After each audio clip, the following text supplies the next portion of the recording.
Alors, pour clôturer ce chapitre 6 du livre d'Osée, dans la troisième étape, troisième partie, alors j'ai voulu qu'on partager histoire moko que je trouve vraiment eza histoire moko eza ko illustrer biso situation il y a Israël. C'est comme j'avais dit que ce livre d'Osée eza illustration il y a situation il y a Israël tel qu'il est écrit dans la Bible. Alors puisque nous lisons la parole, alors en lisant ces livres maintenant, ces livres que nous allons lire maintenant, je veux dire, qui est le livre de Genèse. La Genèse, chapitre 32, du 24e au 31e verset. Et ils ont parlé sur l'histoire de Jacob. Lorsque Jacob a lutté avec l'ange de l'Éternel. Alors cette histoire, je crois que c'est une illustration encore très importante pour comprendre en fait situation où Israël a traversé. Alors nous sommes là dans le livre de Genèse, tout ça on a Genèse chapitre 32. Nous allons commencer à partir du 24e verset jusqu'au 31e verset. Alors la parole dit ceci: Jacob demeura seul. Alors un homme lutta avec lui jusqu'au lever de l'aurore. Alors pourquoi j'ai pris cette petite histoire ici, ces écritures? Vous comprenez déjà qu'il s'agit ici d'une lutte, il s'agit ici d'une épreuve, d'un challenge, d'un combat.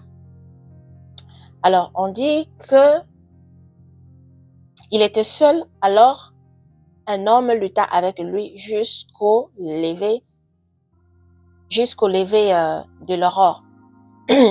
Nous voyons déjà, on a déjà présence, il y a aurore awa. Nous voyons déjà la présence, il y a ces noms, aurore. Tu peux expliquer, dans la vidéo précédente, tu expliqué en gros, selon de discerner les écritures, qu'il s'agit ici d'une annonce, il s'agit ici d'un signal. C'est en fait l'aurore qui est cette qui vient nous annoncer la présence du Seigneur dans la vie d'une personne, comme j'avais dit, dans la vie d'une nation ou dans la présence du Seigneur dans n'importe quelle situation. Alors voilà comment nous avons décrit l'aurore ici d'après les Écritures. Alors nous comprenons ici que Jacob, qui est Israël, qui a lutté avec l'ange de l'Éternel, c'est-à-dire qu'il a lutté avec l'Éternel lui-même. C'est en fait Jacob. D'après cette histoire, il a défié l'Éternel. Il a accepté,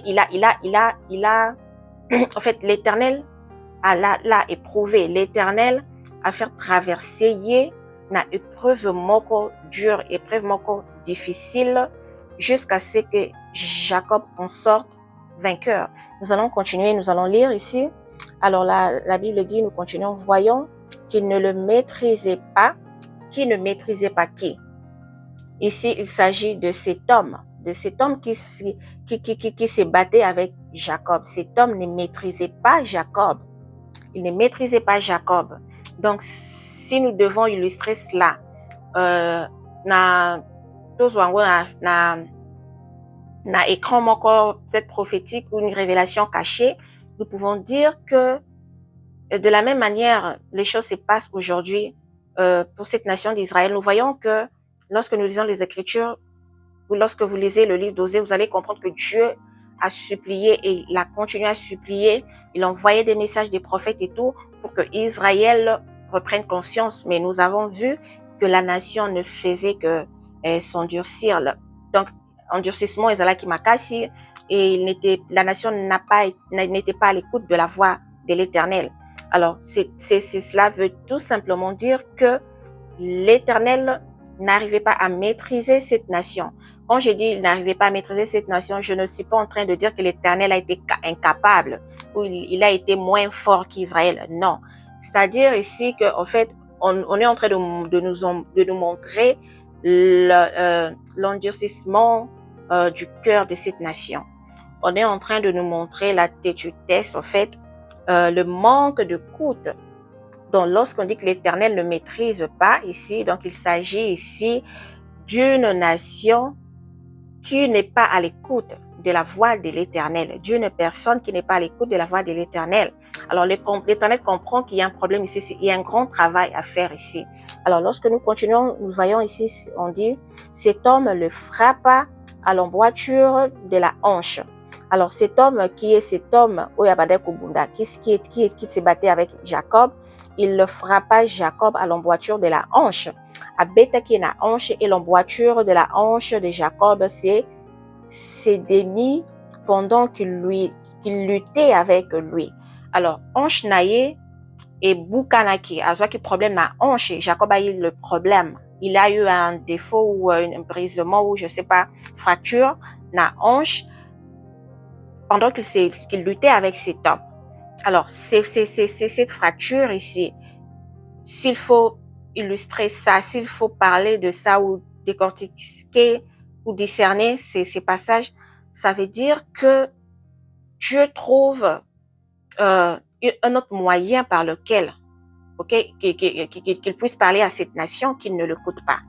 Alors, il a dû frapper fort, il a dû briser sa hanche, il a dû donner une fracture à sa hanche pour qu'on puisse, pour qu'enfin qu'elle puisse se réveiller, qu'elle puisse prendre conscience qu'il y a quelqu'un qui est en train de lutter avec moi. Alors, quand Dieu a brisé, donc c'est une bataille, en fait, je peux dire que c'est une bataille spirituelle entre Israël et l'Éternel. Alors ça, c'est comme une preuve, c'est comme un jugement, un coup dur que Dieu devra frapper, que Dieu devra faire subir cette nation afin qu'ils s'ouvrent les yeux, qu'ils comprennent ce qui se passe. Alors, on continue ici. L'emboîture de la hanche de Jacob et de la hanche de Jacob s'est démis pendant qu'il luttait avec lui. Il dit, laisse-moi aller car l'aurore se lève. Alors là, cet homme qui est l'ange de l'Éternel, qui est lui-même l'Éternel, qui parle à Jacob, qui lui dit, tu lui demandes de le laisser aller car l'aurore se lève. Alors ça veut dire quoi ici? Que ici, l'Éternel demande, en fait c'est comme je dis, comme j'ai dit tout à l'heure dans la vidéo précédente, qu'il y a des moments, des épreuves qui sont illustrées ici comme des épreuves qui sont illustrées comme des douleurs d'enfantement. Alors ces douleurs d'enfantement, lorsqu'ils passent, c'est le repos qui vient, c'est la paix ou c'est la victoire qui doit prendre place, c'est le soleil qui doit venir pour éclairer, pour enlever les ténèbres. Alors lorsque cet homme dit à Jacob, laisse-moi aller car l'aurore se lève.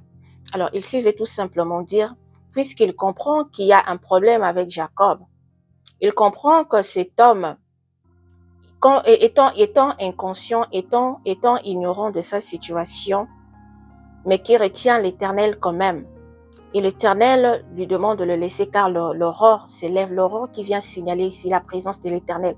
Alors ça, c'était une bataille spirituelle qui est en train de se passer ici. C'est cette bataille qui en fait illustre ces combats spirituels que Christ a menés pour apporter cette victoire à cette nation d'Israël, pour apporter cette victoire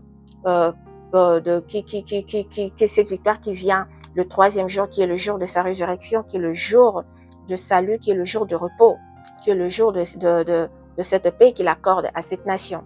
Alors, lorsqu'il dit car l'aurore s'élève, donc il dit qu'il y a la présence, il y a Christ, il y a le soleil levant qui doit se lever pour toi, cette nation. Il y a quelqu'un qui doit venir pour te secourir, pour te donner ce dont tu as besoin, pour t'apporter, pour te faire connaître, pour te faire comprendre que celui qui est la lumière du monde, que c'est lui qui est ton salut. Alors, et Jacob répondit, je ne te laisse. On continue ici, de l'autre côté. Allons zoomer. Ok. On va monter un peu. Ok, voilà.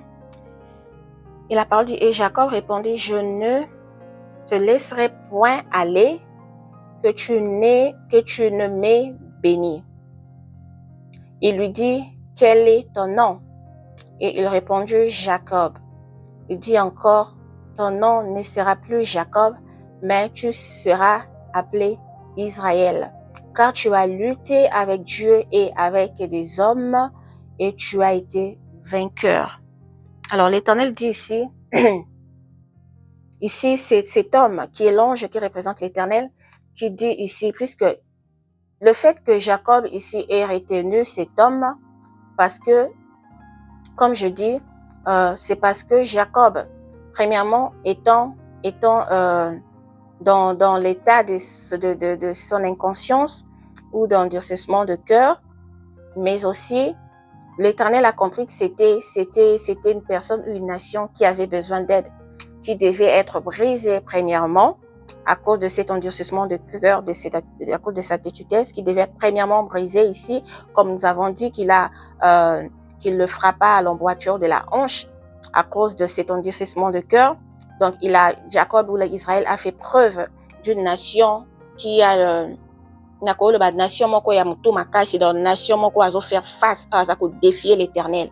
Alors l'Éternel, vu que cette nation avait besoin de son aide, alors il lui posa cette question et Jacob lui a dit que je ne te laisse point aller, que tu ne m'aies béni. Alors cette bénédiction, pour qu'elle arrive, la nation a besoin de la bénédiction de l'Éternel, mais elle doit comprendre aussi que cette bénédiction doit se mériter. Donc elle se mérite. C'est en étant obéissant, en acceptant le Seigneur comme votre Seigneur et Sauveur, en respectant ses ordonnances et sa loi. Et voilà comment la nation va être bénie. La nation n'est pas bénie en accueillant des dieux étrangers, en se prosternant devant les dieux des Baals, comme l'Éternel décrit la nation d'Israël comme étant une nation de prostitution, comme étant une femme prostituée. Alors, on ne peut pas mélanger deux dieux à la fois, comme il a dit dans ses commandements, les commandements qu'il a remis à Moïse, pour quelque part, l'un de ces commandements qui dit que tu n'adoreras pas de Dieu, tu n'auras qu'un seul Dieu que tu adoreras de tout ton cœur, de toute ton âme, de toute ta force. Mais Israël, la nation, n'a pas saisi ces messages. Alors, il a besoin d'aide, mais il doit comprendre que pour avoir cette aide, pour avoir cette bénédiction, tu dois être brisé parce qu'il y a quelque chose qui t'empêche de recevoir cette bénédiction. Alors, d'où il a dû frapper à la hanche de Jacob pour qu'il comprenne enfin qu'il y a quelque chose qui t'empêche de recevoir cette bénédiction, de recevoir cette lumière qui va bientôt s'élever dans l'aurore qui vient annoncer sa présence, d'où tu vas devoir, il y a un travail qui doit se faire. Alors ici, puisque la hanche a été brisée, et cet homme lui dit, qui lui demande quel est ton nom, et il répondit Jacob, et il dit encore, ton nom ne sera plus Jacob, mais ton nom sera appelé Israël, car tu as lutté avec Dieu et avec des hommes. Donc, lutter ici, c'est le fait. C'est ce que je parle ici, c'est de la situation d'Israël.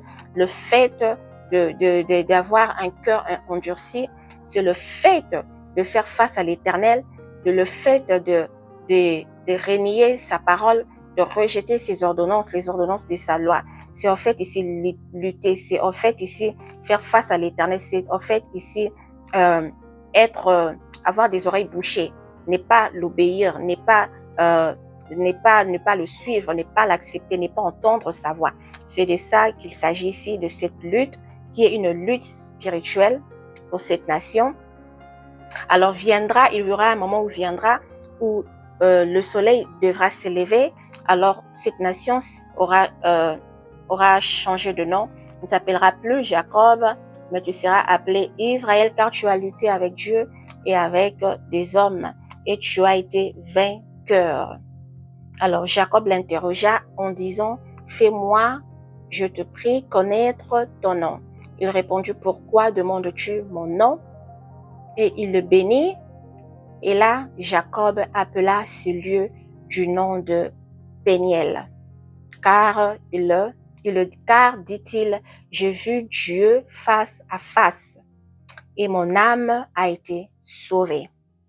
Le soleil s'est levé lorsqu'il passa Péniel et Jacob boitait de la hanche.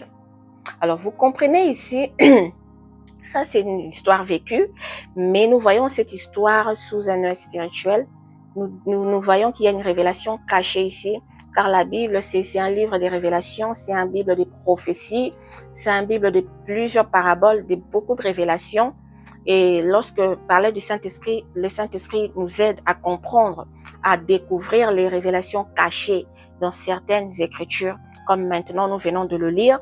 Alors nous comprenons ici que cette histoire peut être illustrée comme étant la situation d'Israël, la situation actuelle. Alors nous voyons ici que Israël, qui est en train de lutter avec l'Éternel, et finira par obtenir cette délivrance, finira par obtenir ce repos après avoir lutté. Alors il devra traverser ces jugements, ces moments de tribulation qui est ici illustré, qui est ici dans ces passages, qui est en fait le fait d'être frappé de la hanche par l'Éternel. C'est un brisement parce que l'Éternel a trouvé cet homme têtu, cet homme dur. Cet homme qui, au même moment, a besoin de l'Éternel, mais au même moment ne le reconnaît pas, ne veut pas respecter ses principes, ses commandements, ses ordonnances. Alors voilà pourquoi nous disons ici, alors lorsque l'Éternel lui a changé de nom, c'est-à-dire que le soleil s'est levé pour Israël et il lui a accordé son repos après cette grande bataille. Alors ici, comme nous le voyons, le soleil se levait lorsqu'il passa Péniel. Péniel qui est pour lui comme une preuve, comme ces moments de ténèbres, ces moments d'obscurité, ces moments de douleur, d'enfantement que Israël a dû traverser ici dans ces écritures que nous venons de lire et qui nous illustrent la prophétie à venir, qui est la situation à venir pour Israël lors de la grande tribulation, lors de toutes ces tribulations qu'elle aura à traverser. Alors voilà ce que je peux dire pour ces passages en ce qui concerne Israël. Alors, donc, je crois que nous allons clôturer par là pour le chapitre 6, Oyo Nalinga qui est juste n'a parlé sur ces passages à Genèse chapitre 32, du 24e au 31e verset. Alors, je crois que nous avons été bénis et nous revenons prochainement pour la suite de notre partage du livre de Osée. Merci et que Dieu vous bénisse.